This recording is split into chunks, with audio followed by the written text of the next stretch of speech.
Dr. Tony Nader is a medical doctor who studied at Harvard and MIT. He is an author, a speaker, and a global expert on consciousness. Welcome to the show, Tony.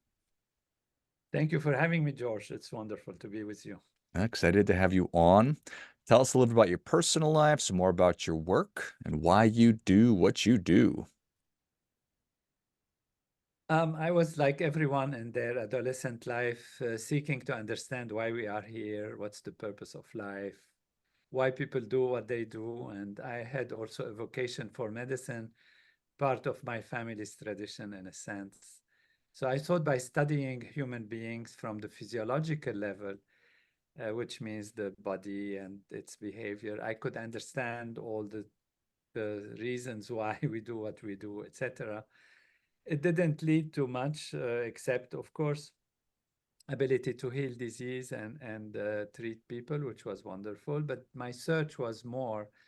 And so I went into psychiatry at the beginning and thinking the mind, then I can also understand from the mind level. But it was also kind of limited to disease and problems.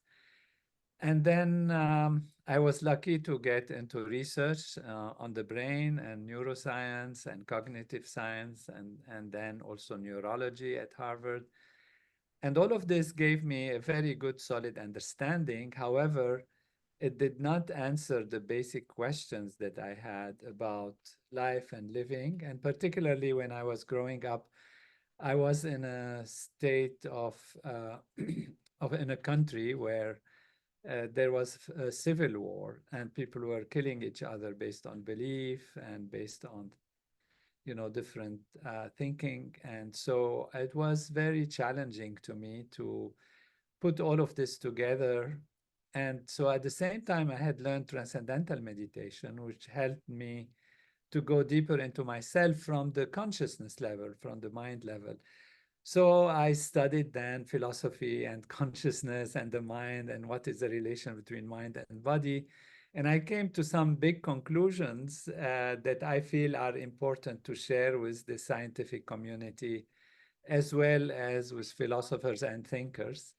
And so this is how I came to write a book and to be involved with transcendental meditation and its teaching and the teaching that the founder, Maharishi Mahesh Yogi, gave to the world, because I feel it's really important that we understand the value of consciousness, of awareness, as much as and even much more than trying to understand the physiology from a physical perspective. Thank you. What is consciousness? Consciousness is what allows us to experience anything, to love, to think, to hope, to understand where we are in the world. Without consciousness, we have basically nothing of significance. There is a body, but if we were not conscious, like in coma or in anesthesia, what would anything mean for us? It would mean absolutely nothing. So the meaning of life, the meaning of being, importance of who we are, what we have, what we understand, what we do, is all in consciousness, happens through consciousness. So the question has arisen, where is consciousness? Is it just like a screen somehow on which life as a movie projects itself? Or is it something more fundamental? And what I have found, what I have understood, and by studying it from different angles, it's that consciousness is really primary. Consciousness is a field of being, and it is that field, in fact, that manifests as our life and the universe. So it's much more than just a way of experiencing things or the means to experience. It's actually fundamental in terms of the meaning of our existence and our lives and what we can do about it, because we can expand consciousness and we can have a better life through the development of consciousness. Do I move in and out of consciousness throughout the day? Are some people assuming I'm not in a coma or something like that? I'm a functioning adult male. Do I move in and out of consciousness? Is that possible? Should I be in consciousness all the time? I think we move, I feel, and that's how I also describe it in the book, that uh, we move through different states of consciousness. We're never out of consciousness completely. So there is a state where we are alert, we're awake, we're clear. There is a state where we are self-aware, we know who we are, where we are at peace and harmony. And there can be states where we are drowsy, we are somnolent, we are sleepy, or we are dreaming, or we are kind of functioning in an automatic way, automated way, like our subconscious is guiding us and leading us, and we become almost like a robot. And there are states, of course, of deep sleep and other states where we have what I would say less consciousness, not no consciousness, because no consciousness really is only means no life, not existing. To me, consciousness is all permeating, it's everywhere, it's in everything. And there is a different level of experiencing the big field of consciousness and a different level of being conscious, different ways of being conscious. You know, you might ask, how does this work? What does it mean when I'm in anesthesia? Am I conscious? Well, I took the example of anesthesia because it's striking. However, even when I'm in anesthesia, my body is still reactive, is still digesting, sensing. If there is kind of something that hurts it, it might even respond. The heart rate can go up, the blood pressure can increase. Of course, there are different layers and levels of anesthesia. At one point, you can knock the person completely out and they don't react to anything. But still, the body itself is sensing, detecting, functioning. Of course, there is life in it. And for me, this life is one kind of consciousness, one level of consciousness. The big field, does that have to do with my individual consciousness versus a collective consciousness? The big field is an ocean of being, which is independent of whether we experience it or to what extent we experience it. So there is a field of consciousness that is primary, and it is that field that is being experienced by us from different perspectives based on our nervous system, based on our previous experiences, the filters that we have, our stresses, our clarity, what we eat, what we do. All of these influence how we experience that field. And when we are clear and when we transcend, such as in transcendental meditation, we go beyond the surface level. We say that, you know, the field is like an ocean, and that ocean is infinite, unbounded. It has waves on its surface. The waves are part of the ocean, and we can get caught on the wave. We can get caught and see only the wave. And when we see only the wave, we are limited in our perspective and we don't see who we truly are. So we are seeing only one piece of the truth, one piece of reality. Transcending means going beyond the surface level, beyond the waves, and going deeper and deeper within ourselves, and actually finding that we are the ocean. And so the field is something which is who we truly are in the depths of ourselves, but we don't know it. It's covered, it's hidden by whatever limitations, stresses, strains, or whatever lack of development of our vision and ability to see within, to experience deeply within. And that's a good thing to get down below the waves, below just the surface level.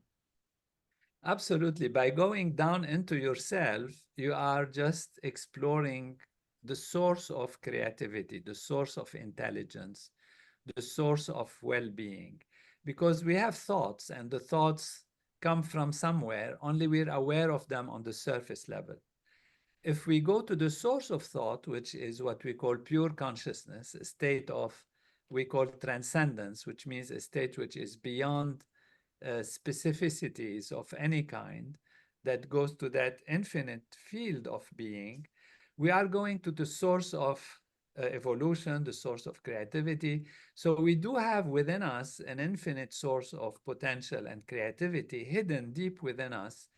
And by going there, we get rid of the stresses and strains naturally. This happens by transcending because the mind settles down. And like in the ocean, when you settle down, you get to less and less activity, less and less tension. And there you have more restfulness of the mind and body. And this deep rest allows the body and the mind to relieve stresses, which are the blocks that prevent us from experiencing our true self. And when we do that, we are then having a broad comprehension. So, broader consciousness, broader comprehension, ability to see further and wider is certainly a great benefit for activity, for creativity, for ability to guide one's life in the right direction. And is that available to everyone? It's available to anyone who has a mind, which is anyone in general, and that can actually take a thought. And in this case, in transcending, we give a sound that has no meaning, which allows the mind to settle down, guided by its own nature, because the nature of our mind is to search for more. And every one of us is looking for more charm, more happiness, more fulfillment, more knowledge, more love, more of the good things that allow us to expand our awareness, expand our life, and feel that we are more, we are growing to be more, not just having more, which is could be part of being more, but the basic reality is that we want to be more, to experience more than the most, and to be that unbounded ocean in reality. And so this is the nature of the mind to go there. That's why people always look for more, but on the outside, they look for more through their senses, more beautiful things to see, to hear, to taste, to experience. In this meditation, all we need to do is use that tendency, which is in everyone, but guide it inwards. And naturally, then the mind settles inwards and goes towards this pure level of consciousness, pure being. That's really, really powerful. Being more versus having more. That more is something that we all desire, human beings, but because we don't know, we look outside of ourselves versus turning the lens on ourselves and going deeper. Exactly, beautiful. Know thyself has always been a great wisdom, but people, understood it as know your qualities, your limitations, and all of that, so you can live within that. But that's not really the meaning. The meaning, know thyself, is go to know that you are the ocean of being, that you have the full potential of life and living and intelligence all within you. And by going there, you have the reservoir of all possibilities and creativity. And transcendental meditation is a practice, is a, for lack of a better term, an avenue towards this or to this. Yes, it's a simple technique, actually. It doesn't require even philosophical understanding or all that we are discussing. But of course, we need to understand what it does so that we do it. And that's the value of knowing and the knowledge. But it's a simple technique that even children do it without having to change even daily habits or, belief or whatever philosophy of life. It's just something you do, like you exercise and then your muscles strengthen and you get healthier, your body, your heart, everything improves.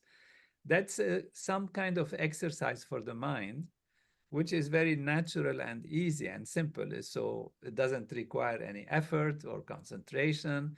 People say sometimes, oh, I cannot meditate, my mind is always jumping around. This technique doesn't require to force the mind anyway. It just guides it towards something that is attractive, which is the inner self. And then the mind goes there by itself in a very, very natural and simple way. So there is a way to learn transcendental meditation. One learns it in 4 days, each day about 1.5 hours or 1 hour. And then one is on one's own, 20 minutes morning and evening, start the day fresh and clear, and end the day, remove the stresses and the fatigue of the day, and have a good night's sleep. What if I'm scared of going inside of myself? There are things that we teach, so that's why it takes at least 4 sessions, and then we encourage people to go to retreats where we discuss these points. So we discuss the point why we are scared, what can scare us, and what thoughts can come, and how to deal with them. Because to be scared is a thought, it's a kind of mind attitude. The mind is saying, I don't want to go inside, what will I find? So we have a system and a teaching of how actually not to be taken by the meaning of thoughts, but just by the practice and go back to the practice. So very simple instructions, and one can overcome these kind of strong thoughts or fears of going inward.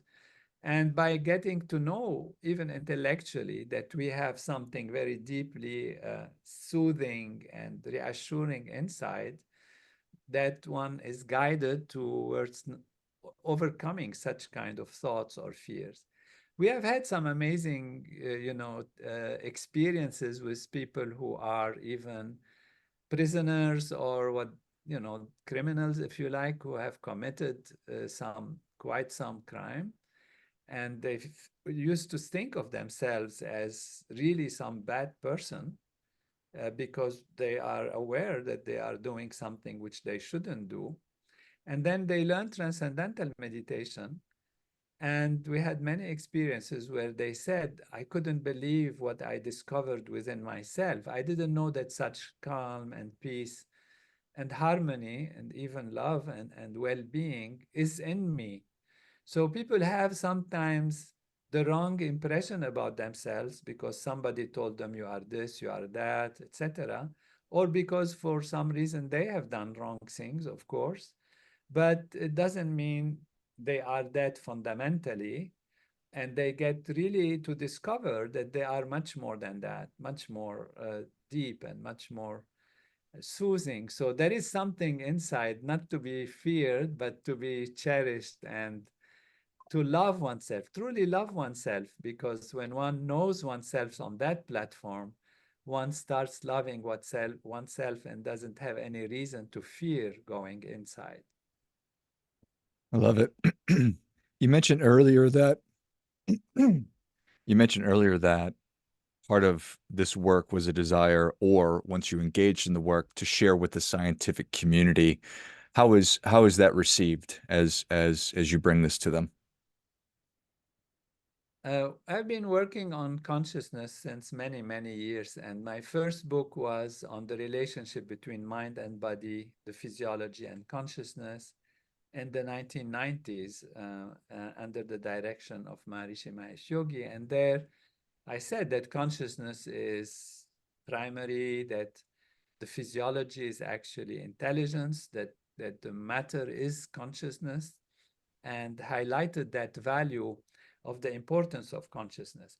There was still skepticism at that time, even though there has been philosophers in the past who said that consciousness is primary.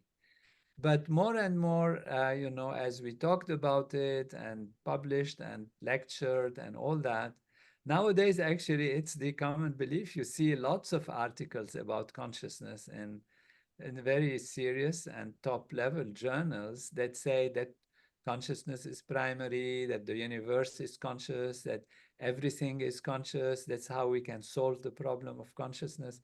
So the response and the talking about consciousness has led many scientists and philosophers in that direction. And I have given a lot of podcasts and discussions and some articles about it. And it has been really well received by top leaders in the field uh, because it unravels and exposes and explains many mysteries of also in life about being, where we are, why we are here, etc., freedom and determinism, good and bad, etc. So uh, it is such a complete presentation about reality that many are listening and many are actually using a lot of the knowledge we are bringing out and maybe developing or explaining it or having their own angles on it. I love it. Well, Dr. Nader, thank you so much for coming on. Where can people learn more about you and how can they engage? Where can they learn more about transcendental meditation? About me, there is a site, it's called drtonynader.com, drtonynader.com. This is my website. I, tell a bit the story of where I am, where I come, and what I did. For transcendental meditation, there is tm.org, TM, like transcendental meditation, 2 letters, .org. We have Maharishi International University. We have the David Lynch Foundation. And we can really learn most about me and know me in most complete ways through the book, Consciousness is All There Is. So Consciousness is All There is a book coming in August, but it's available now on all the platforms. It's being published by Hay House and Penguin Random House, Penguin, who is owner of the publishing company that is publishing it. And there I explain, a little bit about my story and a lot about the knowledge and consciousness, what it is. So Consciousness is All There is a book we hope that people will like. Excellent. Well, if you enjoyed this as much as I did, show Tony your appreciation and share today's show with a friend who also appreciates good ideas. Go to drtonynader.com. It's drtonynader.com. If you're interested in learning more about transcendental meditation, which I think that you ought to, it's tm.org, tm.org, and then get your copy of Consciousness is All There Is. And it is available now. And definitely looking forward to reading that myself, Tony, and having you back on to talk about it. Thank you again. Wonderful. Thank you for being with you. There is drnaderbooks.com also if you want to buy directly from that site, drnaderbooks.com. Excellent. Thank you for having me. It's wonderful. Really very inspiring questions and right to the point. Thank you, George. Thank you. And until next time, remember, do your part by doing your All the best. best.